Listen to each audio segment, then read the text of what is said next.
Hello, what you're seeing here is part of my house, my home, and that is the subject for today's art video. And it's a subject that's not that appealing. This little section here I have painted before when it was an autumn time and the tree was looking lovely, and I've done a little painting study of that, but I haven't actually painted the house part. But what I did in September last year, I set myself a challenge to paint every single day from life. And I hadn't been painting for a few weeks, so I got out and just did the first thing. I just wanted to get outside and start, kickstart my plein air again, get outside and just paint anything. And I couldn't go very far because of the circumstances that day, so I just went out the front door, looked across at that, and started painting it. Now, back then, the garden was very different. It was quite bare, there wasn't a lot in it. And so it looked a bit different to this. I don't have any reference photos because I work purely from life and didn't take any. But I'm returning to that painting to reassess it and show you the thinking process behind redoing or repainting little paintings, or in this case for this one.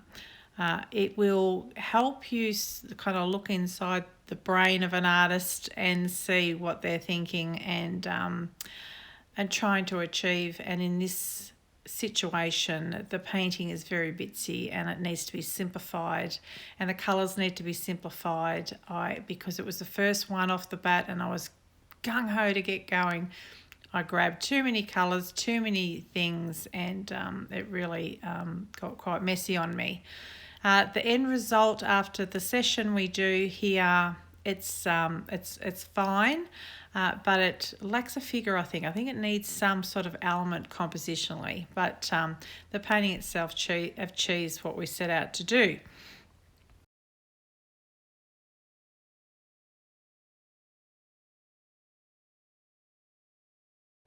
Hello, welcome to my channel. My name is Plein West. I live in Victoria, Australia. Always experimenting and working in many mediums. Sit back, enjoy the video. And of course, please like, subscribe and share if you will. Much appreciated.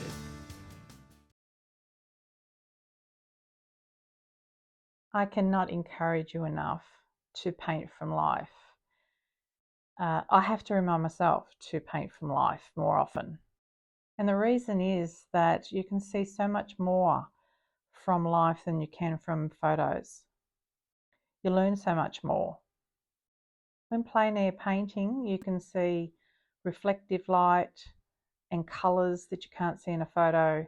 You can see darks and shadows for the actual tone that they are, and same with lights. There's a lot of distortion in photos, from colour to shape to tone. And the naked eye can see a lot more than a camera can. For instance, if something is way off in the distance, you just can't see that on a camera unless you've got this huge zoom. And you're able to take little pieces out of a landscape and pull them up close and paint them. Now for this painting, being the first painting outside for a very long time, I did what a lot of us do at times, is I got greedy and I wanted to paint it all, and I wanted to paint all the colours, and I got carried away, which I realised like 3/4 of the way through the painting.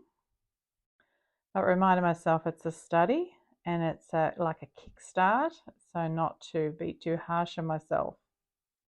When I began the painting, I started with a tonal study in pencil, which was a great idea, but I didn't stick to it exactly, and I probably should have paid more attention to it as I was painting, because as the time went on, the light shifted quite a bit, and I had captured distance better in my sketch than I did in my painting, I feel. I'm showing you this painting to show you the errors more than the success.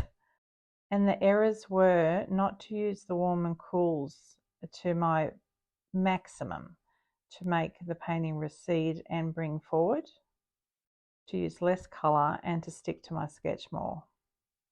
I will return to this painting to adjust it, and what I will do is mainly adjust the colour. I've got some nice simplification here with the birds that I added, the chickens. I sketched them on my sketch there and added them to the painting. They weren't there at the time.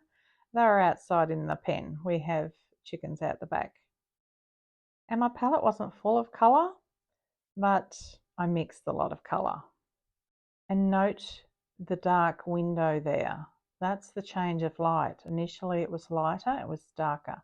But in the painting here you can see that almost looks like that tree extending beyond the window behind there, like you're looking right through, which you're not. So it's not receding.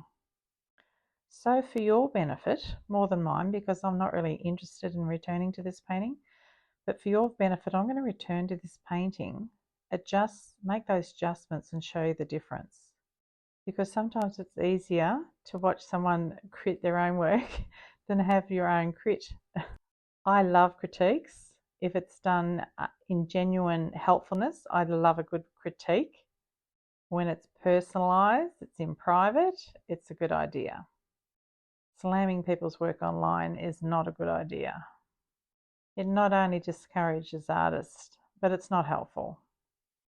My rule of thumb with critiquing is to be always critiquing your own, but only ask for an invitation before you critique others.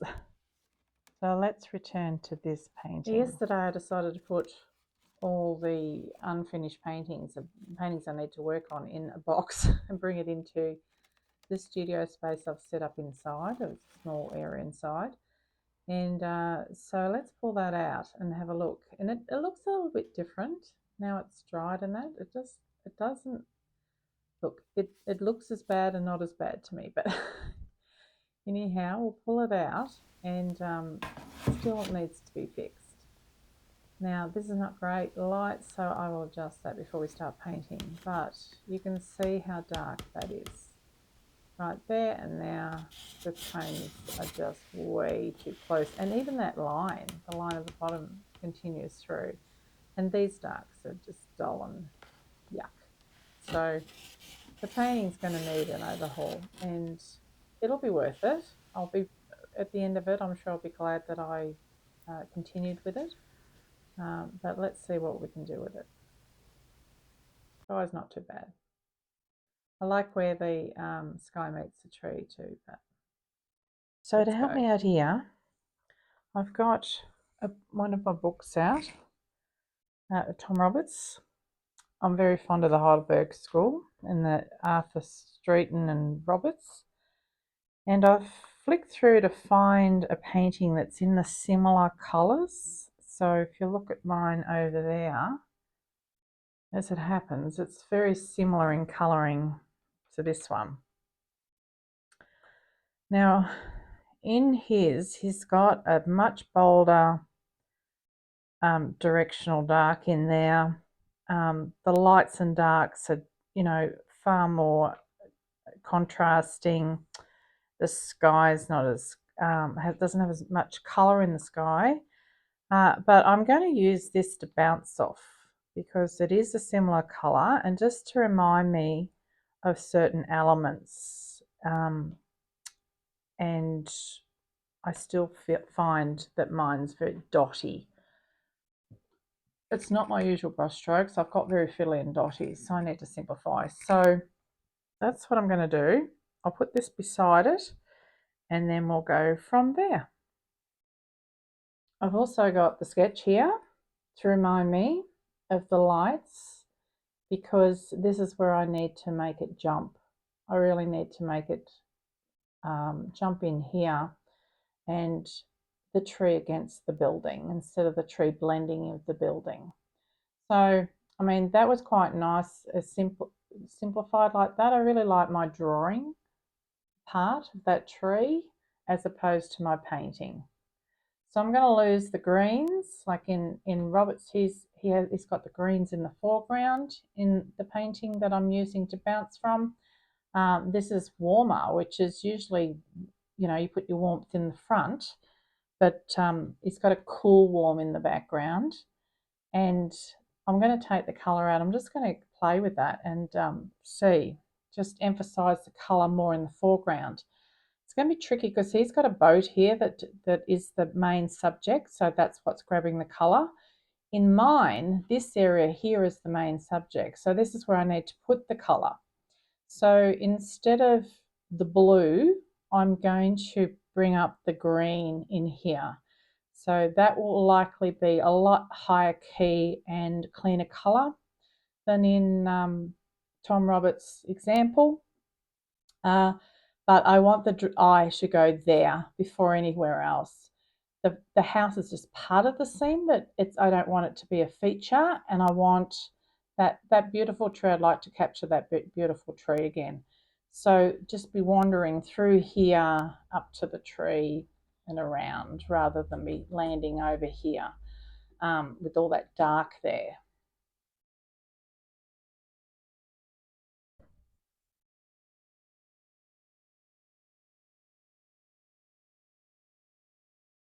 So the colours I'm using here are titanium white, spectrum yellow, cadmium yellow. This is a violet that I may or may not use, dioxine violet, ultramarine, cobalt blue. I've put cobalt blue there because I was using it in that last painting, I'm pretty sure. I would have just stuck to the ultramarine, but I think I'll put it in there just in case. And then I've just mixed a little bit of green out of the spectrum yellow and ultramarine. Now I would normally have a bit more paint here on my palette, but I've just been painting last night a portrait that I was using some of these colours, so I've taken them off and then just added a bit more paint to keep fresh paint. And I would normally place a bit of red oxide transparent to the side there. There's just a smidge there. I probably won't use it, but yeah, so they're my colours. Okay, let's begin on the sky. Now, I want it light. I don't want it too clean, but I don't want it quite that blue. So I'm using the cobalt and adding a touch of the cadmium red. Hang on, I've got to mix it again. A touch of the cadmium red.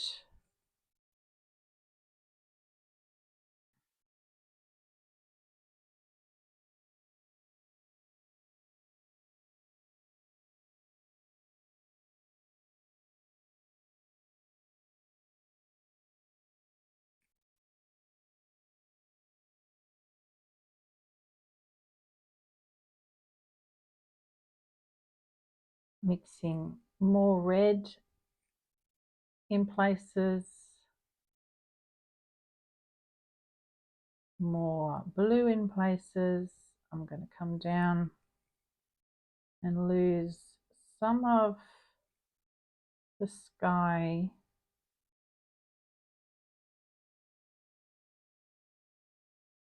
where it's very yellow,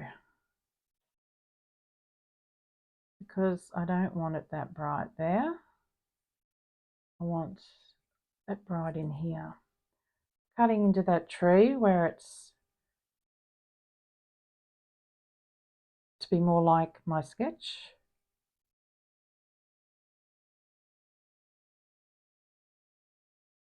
I really need to reference my sketches more often and trust them.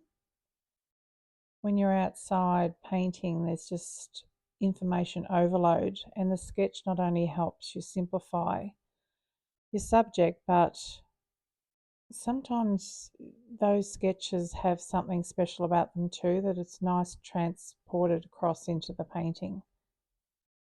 And as I'm reworking this one, I want to do that for the tree.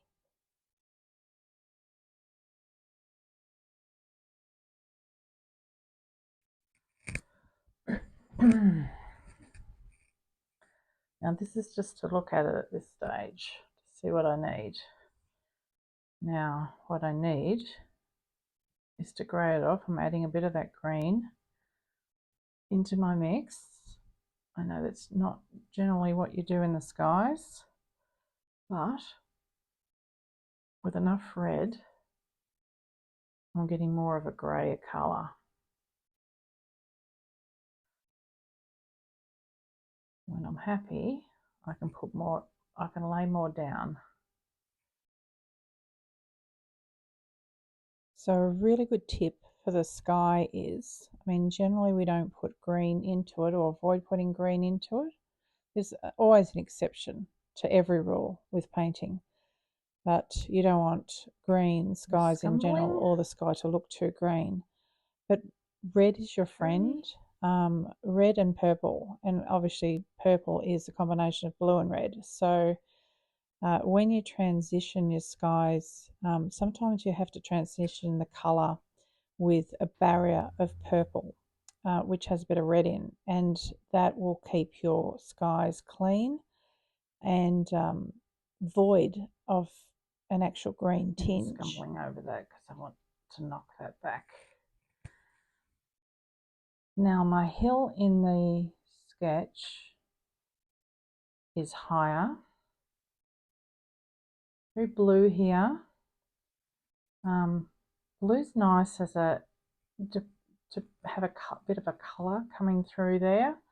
I'm tempted to make it purple, but I think I'm going to keep that.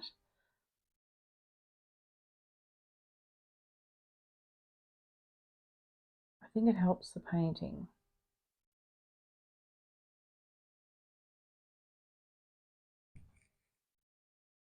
And part of me is like, I've been painting the pastels, and the pastels are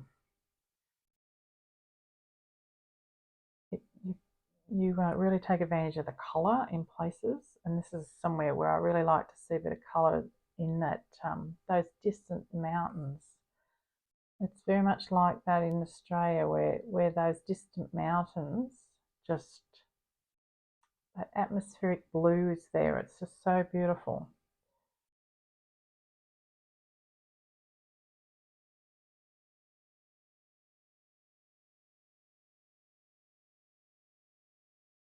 And this is not anywhere on the reference that I'm bouncing from.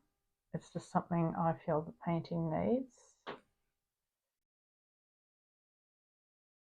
But I need to put it on just softly so it's not overstated or too sharp. That's nice. And then something we see is this deeper blue there.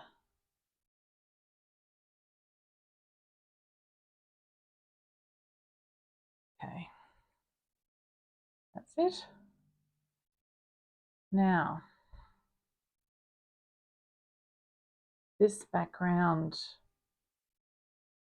is a nice contrast, but it's going to compete with this, so I need to grey that down. So now I'm going into the yellow.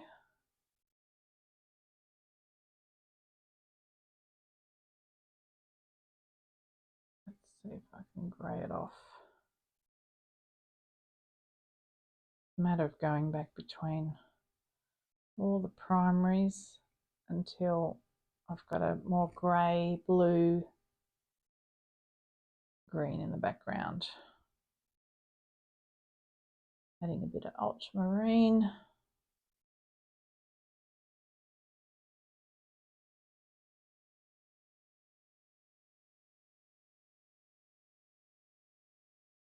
And again, obscuring those shapes a bit so they're not as obvious as what they were. Remembering where the tree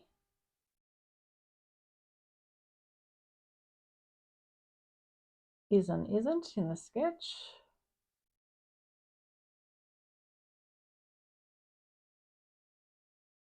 Softening, not blending those shapes. And if you noticed before, there was 3 like little round shapes there that I've disguised and made more irregular. Okay. Now this yellow is standing out as well. I want to grey that off, make it light but greyer. So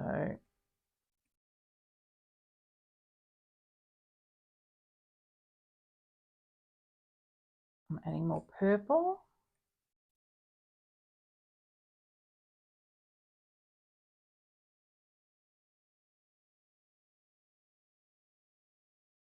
Nice.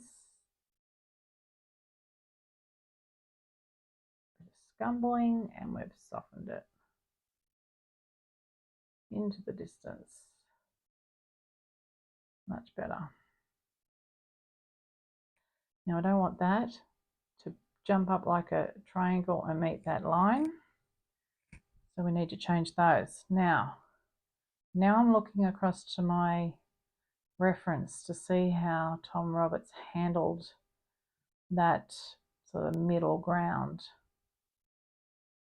And I've got the colour actually that he's used. He was a lot thinner and had the canvas showing through, but it's a little bit.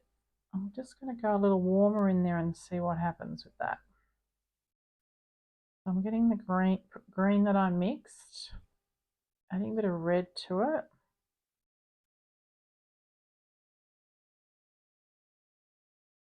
And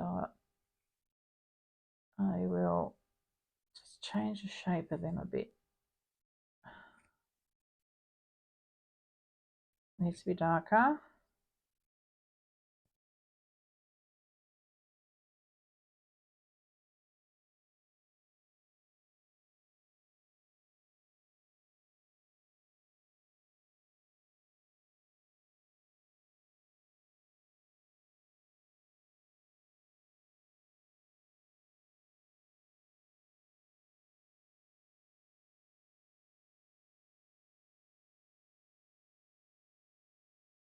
Still needs to be darker again. I think there's a warmth under it too. In the shadows, there's a warmth. And again, I'm going to soften with dry brush. That there. I think I will bring something in there too.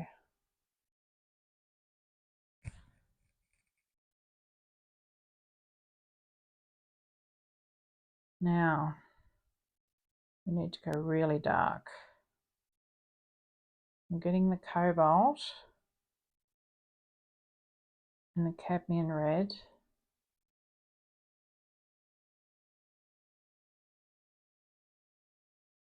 And working with this tree.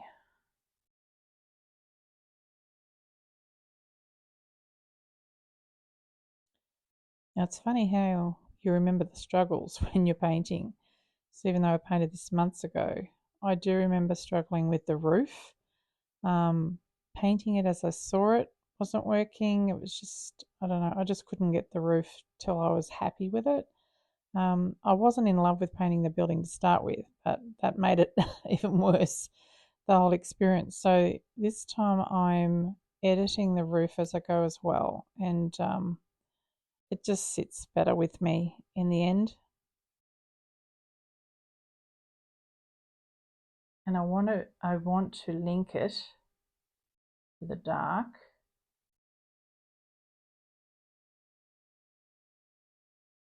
Without that being the link.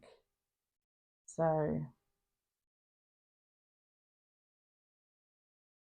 that was dark there. I think we'll come down here. That was all very dark in there.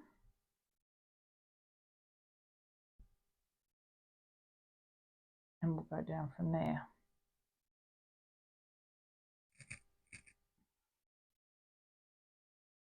Going back to here just a little.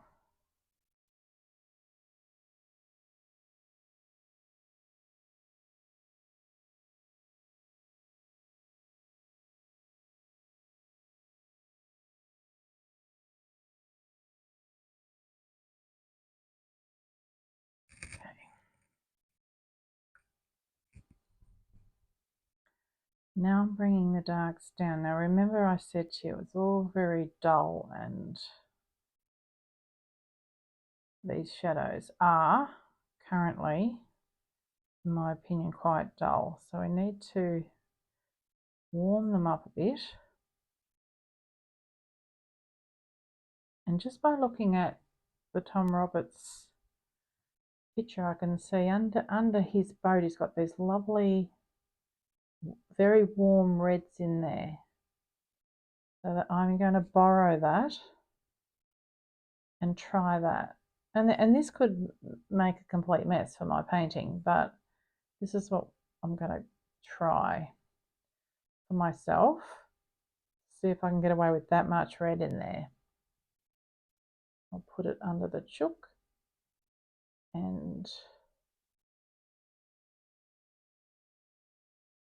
I think just a little bit there.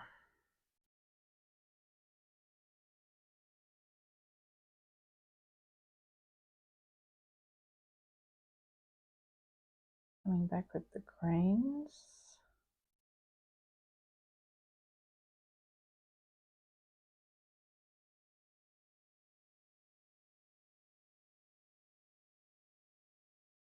I'm going to widen this path too.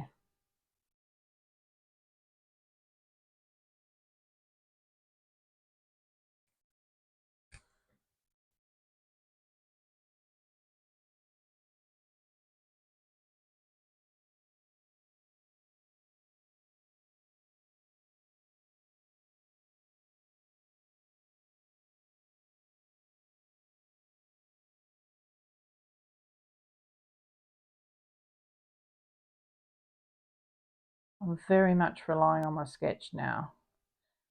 Instead of all the information. I had all this information when it was in front of me and I was trying to paint too much of it. So this time I'm relying on the sketch and the shapes of the sketch more than all the elements that are added.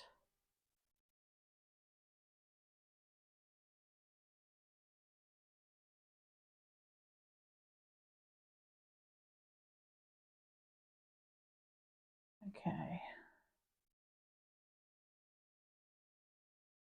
And please excuse the angle of this. All the buildings will look on an angle because the footage right here is on an angle and it's quite dark compared to the actual painting. So you'll get a truer look at it a bit further in. I had a lot of trouble with the lighting when I filmed this, and I'm navigating that. But you can still see what I'm doing, and I am explaining the colours as I go. So I hope you're finding it's helpful. And it's just a reminder to please like and subscribe before the video ends, and if you'd like to see more content, and as I improve on my video skills. Thanks for your patience. As artists, ideally we would just love to be able to paint, not bother with social media or anything like that. Put into galleries, have people view and enjoy your artwork, and then paint some more. But that's not the ideal world, and that's not how the world works. So we do the best we can wearing many hats. And some of us are better at wearing that many hats than others, but we're all doing our best. Now I've mixed up my highest value, and I'm just going to put that in now.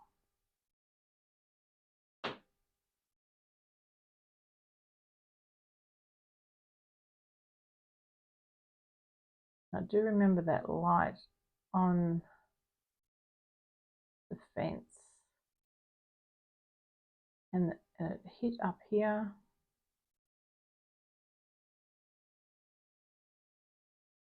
It was probably what made me paint it, really. It came in from that fence line across.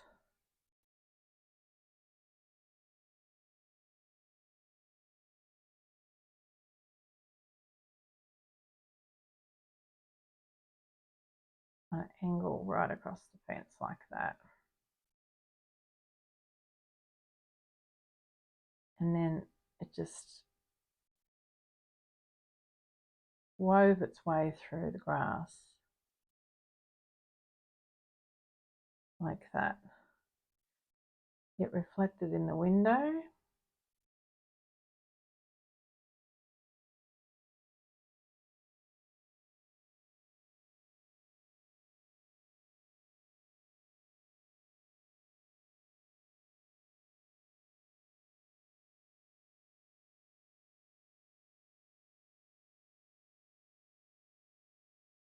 On that rooftop. I'll fix that, but I just need it there. I'm going to put it a little bit back into the sky, just tied up there.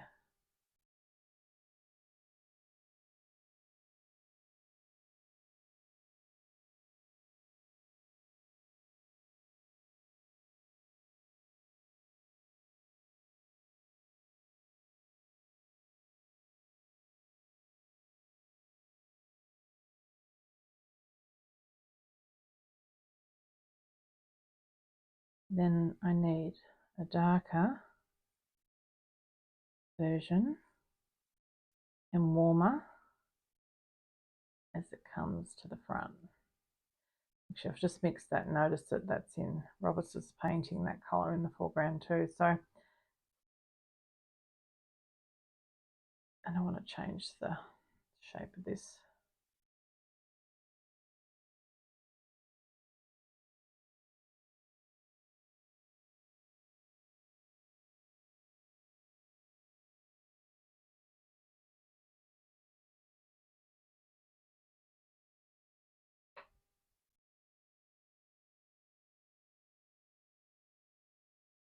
And without having a corner here, I want to bring some lights through there somehow because it was reflecting. But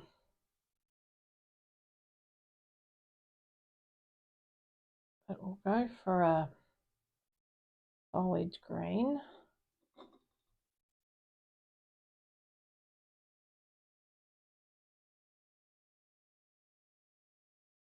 Which we'll tie in over here.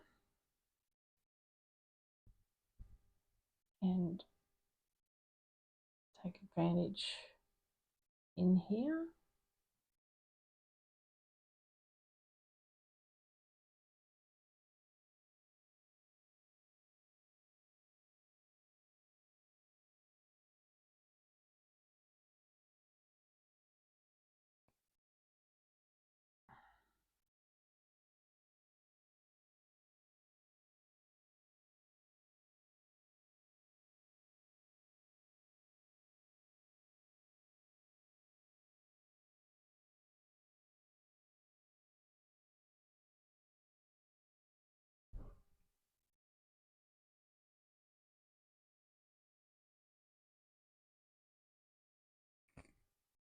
Okay, it's looking a bit better already. You can see broader shapes, much clearer with the lights and darks. The pattern is stronger, closer to what I've got over there. Even the window doesn't look as bad, but we're still going to work this area here. But because I've put those lights on it, it's bringing it forward already. And because I've knocked back that background, well, we'll keep going. Now, I wouldn't normally go into detail at this stage, but I know that I want certain things to happen here. Now, with this blue, just going to make sure it's darker, in amongst the trees, I'm using my sketch to cut in the sky holes. But what this will also do, if I come right up, in my sketch there's one right near the house. If I come up there with the blue, that's really going to help describe that background.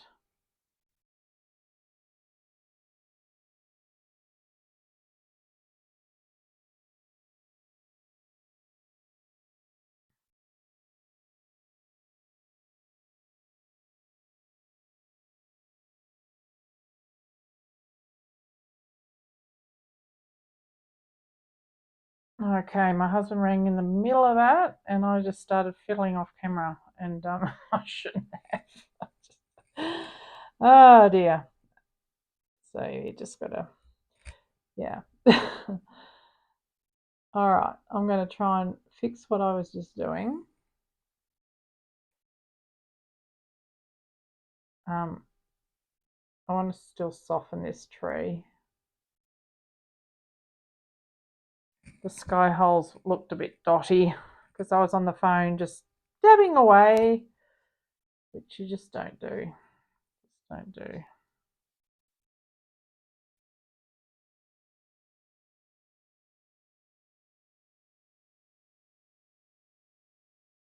Okay.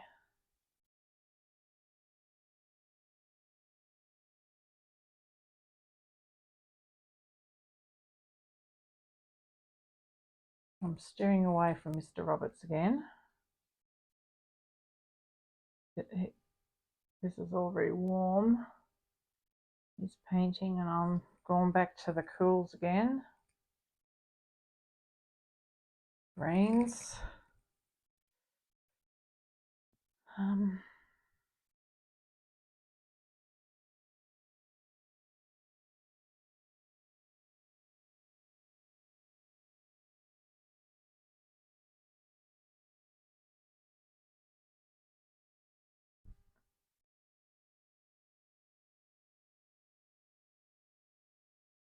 Okay, we're speeding things up. I had several calls, like several calls. In the end, I got very frustrated and I found it difficult to paint. So I turned off the mic and put it on speed and moved through it with my brain just on the painting. So it was very difficult. It's funny how emotionally you are affected when you're painting. So nobody said anything wrong or anything to me, but I was just disrupted so many times. The frustration grew and grew and grew, and in the end, I thought I can't talk and record and paint and think about all those things, and my brain's been switched from right to left so many times. I'm feeling frazzled. So I kept going. You can see it very quickly as I moved through it. Um, but I was I struggled. So I managed to get the strong shapes, the pattern that I was after, the compositional pattern of, I don't know if you can see what I'm doing here, but it's a definite triangle in there. I've got my darks kind of extending and connecting to each other too, which is what I wanted to achieve as well. The colours, I toned it all down and made it just a bit more monochromatic, just less colour and stronger brush strokes, and played with different brushes and the palette knife to achieve the result. And as promised, the painting in daylight so that you can see it much better. You can see the colours for what they are and get a better idea. I had my light move on me, all sorts of things was going on, but I persisted. So 4 points for me for persisting for you, hey? So I hope you appreciate all that I went through to bring this to you. Uh, but and also to get an idea of how you can bounce off artworks or things that inspire you or pieces, aspects of other artists' work without copying slavishly or mimicking them. You can still do your own thing, make your own choices, but take advantage of what other artists have to offer And when you kind of get a bit stuck with your own work, you kind of look at things and go, yeah, that's got a bit of something in there that I could add to mine. So I do think we'll add a figure or something in there. I'm going to think about it for a moment and decide on something else to add to that painting. It just needs something. I've taken that gate out, which I didn't like, but it needs something else in there in the mid-ground. And so I'm going to have a think about that, add it to the video right at the end, and you'll be able to see the end result. I do hope that was of immense value to you. I learn something myself every time I pick up my brushes and I play an experiment like this. It grows me personally, and I hope my thought process shared online helps you too. God bless and happy painting.